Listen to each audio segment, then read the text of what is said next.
बिस्मिल्लाहिर्रहमानिर्रहीम। बच्चों, आज मैं आपके लिए क्लास 9 के चैप्टर नंबर 3 के कॉन्सेप्चुअल क्वेश्चन लेके हाजिर हुआ हूँ। कॉन्सेप्चुअल फर्स्ट हमारा कॉन्सेप्चुअल क्वेश्चन है, when a motorcyclist hit a stationary car he may fly off the cycle and driver in the car may be get neck injury explain. वो कहता है कि उस क्वेश्चन का मतलब है, जब आप मोटरसाइकिलिस्ट चलाते हैं तो अगर आप हेड करते हैं किसी साइकिल को तो आपका आगे अगला टायर जो है वो अगर नीचे ही रहे और जो पिछला टायर है अगर वो ऊपर की तरफ उड़ जाए तो अगर आपको इंजरी हो सकती है या आप बच जाएंगे। When a motorcyclist hit a stationary car when we cannot stop himself due to inertia and continues a state of motion, so we may fly off motorcycle।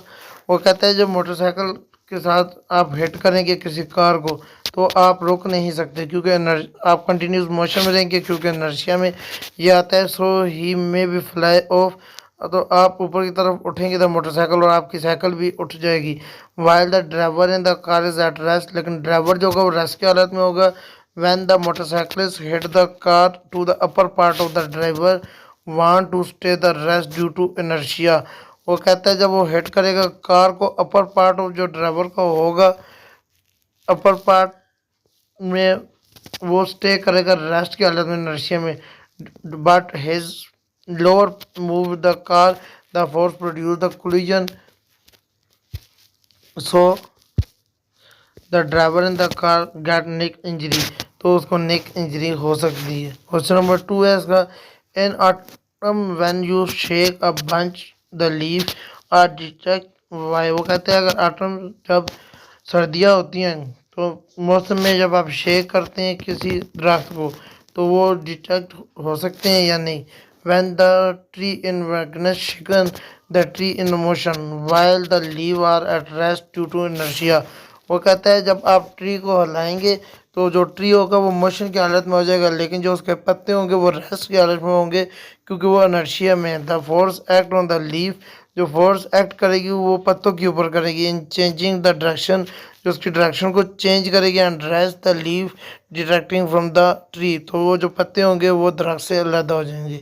Question number 3 है, why it is safe to apply the brake only the front wheel of the bicycle. वो कहता है कि जो आप इसमें safe रहेंगे कि अगर आप का जो फ्रंट टायर है व्हील बाईसाइकिल का वो ऊपर की तरफ उठे तो आप सेफ रहेंगे या नहीं। It is not suffer will fall forward only from the front wheel of the bicycle because due to inertia rider brakes the front wheel get injury. वो कहता है जब भी आप अगले टायर में ब्रेक लगाएंगे तो अगला टायर आपका रुक जाएगा लेकिन पीछे वाला टायर जो होगा वो नहीं रुकेगा और इससे क्या होगा, आप इनर्शिया की हालत में जाएंगे और पिछला टायर ऊपर की तरफ उठेगा। When the bicycle because the front wheel bikes the front wheel suddenly come to the rest, जो अगला टायर है वो रेस्ट की हालत में आ जाएगा। Applies the wheel turn to continues motion, तो वो कंटिन्यूस मोशन में होगा along with the rider body due to this back feel a forward push with a fall to his front, तो वो नीचे की तरफ गिरेगा कि जो पिछले टायर होगा। That is not safe from the rider brake, तो वो राइडर जो होगा वो सेफ नहीं हो सकता। क्वेश्चन नंबर 4 है, direct Newton first law of motion to Newton second law of motion. वो कहता है Newton second law of motion Newton first law of motion आपस में मिल सकते हैं। Newton second law F equal to M A. अब आपको पता है एक्सेलरेशन किसकी इक्वल होती है, V F minus V I divided by T. हमने उसकी जगह ये पुट कर दिया। फोर्स अगर ज़ीरो होगी ए भी ज़ीरो होगी, M is not equal zero, M आपका ज़ीरो नहीं हो सकता क्योंकि मास कभी ज़ीरो नहीं हो सकता। ए हमारा इक्वल आ जाएगा, वो हमने पहले बता दिया, V F minus V I divided by T. तो we F minus V I आपका इक्वल टू ज़ीरो होगा तो वी आई को उठा के दूसरी तरफ ले जाएंगे तो we f equal to v i आ जाएगा for whatever time t is taken. जिसे आप टाइम टी जो लेंगे this mean the object will continues moving with the uniform velocity. तो वो कहता है इससे क्या होगा, वो कंटिन्यूस यूनिफॉर्म वेलोसिटी में रहेगा V I throughout the time और सारे टाइम में। If V I is zero, जब वी आई ज़ीरो होगा V F will be zero, तो वी आई ऑटोमेटिकली ज़ीरो हो जाएगी इज एट रेस्ट, तो वो रुक जाएगा क्योंकि वी एफ और वी आई आपस में इक्वल है। क्वेश्चन नंबर 5 है, action and reaction are equal but opposite in direction. These forces always act in the pair due to their balance to each other. Can body move under the action or reaction pair? वो कहता है कि आपको पता है Newton third law action and reaction are equal but opposite in direction. ये जो force है ये एक्ट करती है पेयर में, जोड़े में, जो बैलेंस करती है एक दूसरे को। कैन बॉडी मूव, और बॉडी मूव करेगी एक्शन रिएक्शन पेयर में। Balance force are equal and opposite forces that act at the same object.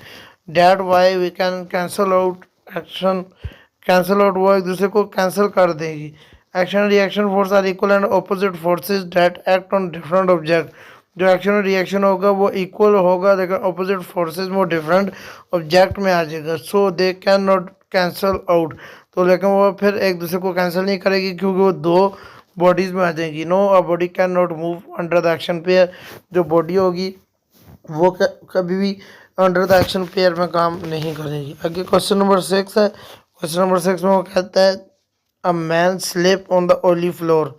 एक बंदा है जो फ्लोर में स्लिप करता है। He want to move out of this area, वो इस एरिया पे मूव कर सकता है। ही इज़ अलोन, अलोन हो अगर वो अकेला हो। He throw his bag to move out in the slippery area, कि वो पहले अपना बैग उसकी तरफ फेंके जो slippery area. Why it's so, तो आप इसमें क्या आंसर देंगे? As a slippery man throw his bag in any direction. वो कहता है जो स्लिपरी मैन है वो थ्रो करेगा इस बैग किसी डायरेक्शन में। We will feel an opposite directed force which may help him come out to slippery floor. वो कहता है कि आपको ये फील होगा कि ऑपोजिट डायरेक्शन में जो फोर्स होगी वो हेल्प करेगी, आपको कम आउट करेगी स्लिपरी फ्लोर की तरफ।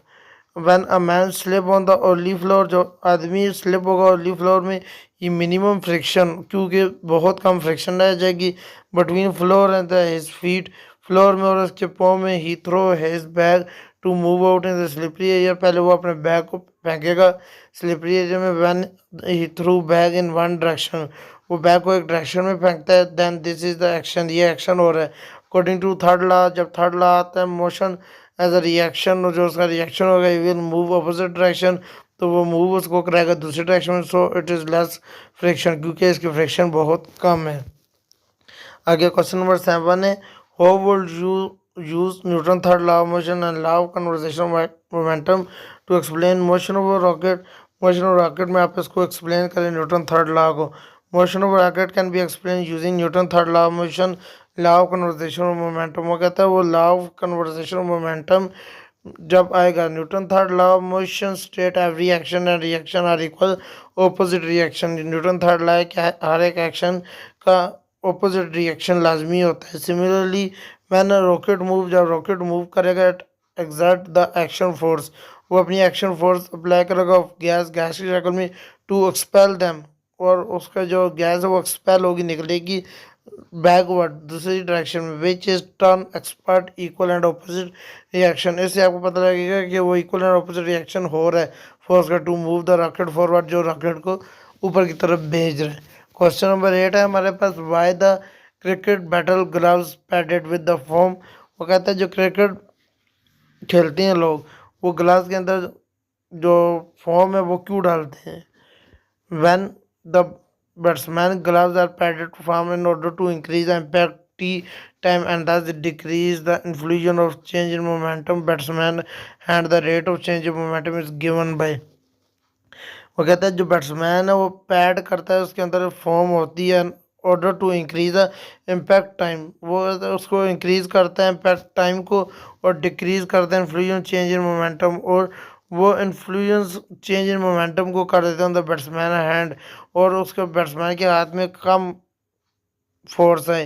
Rate of change of momentum is given by, rate of change of momentum जो वो गिवन है F equal to del P over del T, F डेक्लेशन ऑफ 1/t। जब टी बढ़ेगा तो एफ कम हो जाएगा, जब एफ बढ़ेगा तो टी कम हो जाएगा। क्वेश्चन नंबर 9 है। Where will you weight be greater, near the earth और near moon? What about mass? वो कहता है कि आपका जो वज़न है वो ज़मीन में ज़्यादा होगा या मून में जाकर ज़्यादा हो जाएगा? Near the earth both weight and mass will be greater as compare to near the moon. जब आप ज़मीन पे होंगे आपका वेट और मास दोनों ज़्यादा होंगे मून की बनस्बत। Weight is measure to gravitational force expert on the object when it is directly proportional to the mass of object. कहते हैं ग्रेविटेशन फोर्स जो होती है वो ऑब्जेक्ट का डायरेक्टली प्रोपोर्शन होती है मास ऑफ ऑब्जेक्ट के, and the gravitational acceleration of the location, gravitational acceleration location पे मुहित है। Near earth gravitation acceleration is greater acceleration of moon, जो अर्थ की ग्रेविटेशनल फोर्स है वो ग्रेटर है ज़मीन पे इसके कंपेयर मून के, hence weight would be greater, जब उसका वेट ज़्यादा होगा नियर द अर्थ, तो जब वो अर्थ के ज़्यादा करीब होगा। लास्ट क्वेश्चन है when Ronaldo kicked the ball, the highest point of the ball, both earth and ball attract each other, the same magnitude of force. Why when the ball move toward the earth and not in the earth? वो कहता है कि उनके अगर magnitude of force same हो जाए तो ball move toward आगे की तरफ जाएगी या नहीं जाएगी। All through the earth and the ball attract each other, वो कहता है कि आपको ये नज़र आएगा कि ज़मीन और बॉल आपस में जुड़े हुए हैं विद द सेम मैग्नीट्यूड, एक जैसी मैग्नीट्यूड ऑफ फोर्स में। द हाईएस्ट पॉइंट जो उसका हाईएस्ट पॉइंट है the acceleration experience by each object डाई डिटरमाइंड बाय इट्स मास, वो कहता है एक्सेलरेशन जो एक्सपीरियंस करेगी ऑब्जेक्ट को वो डाई करता है डिटरमाइंड बाय इट्स मास, इसके मास में।